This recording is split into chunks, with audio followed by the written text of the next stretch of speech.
மறைந்த இயக்குனர் அவர்களுக்கு இறுதி மரியாதை அரசு சார்பில் அதற்கு காவல்துறை சார்பில் பாதுகாப்பு ஏற்பாடுகள், ஃபியூனரல் ரைட்ஸுக்கான ஃபைனல் ஃபியூனரல் அதற்கான ஏற்பாடுகள், பொதுமக்கள் வந்து பார்த்து மரியாதை செலுத்தவும் அவர்களுக்கு தனியான பாதையும், மற்றபடி மற்ற பாதுகாப்பு ஏற்பாடுகளும் அரசு ஆணைக்கிணங்க 2 காவல்துறை கண்காணிப்பாளர்கள் தலைமையில்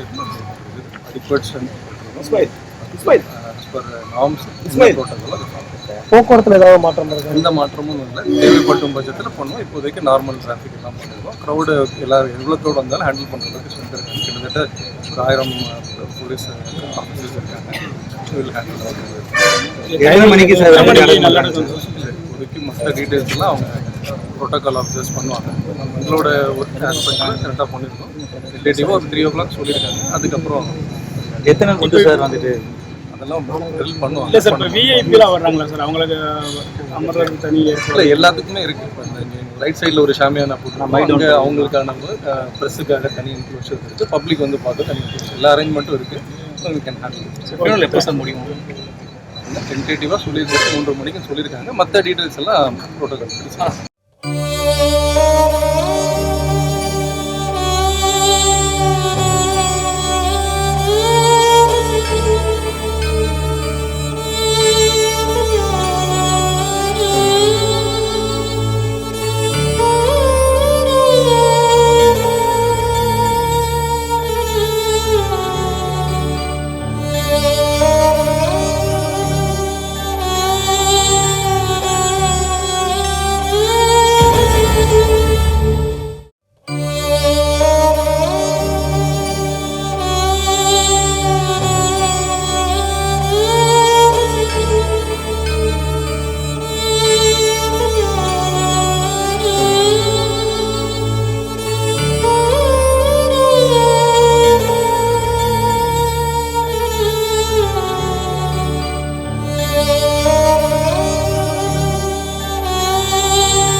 என் இனிய தமிழ் மக்களே என்ற கம்பீர குரலுக்கு சொந்தக்காரர் இன்று நம்முடன் இல்லை. தேனி மாவட்டத்தை கூர்மையாக கொண்ட பாரதி ராஜா அவர்கள் கடந்த 50 ஆண்டுகாலமாக திரைத்துறையில் ஜாம்பவானாக திகழ்ந்துள்ளார்.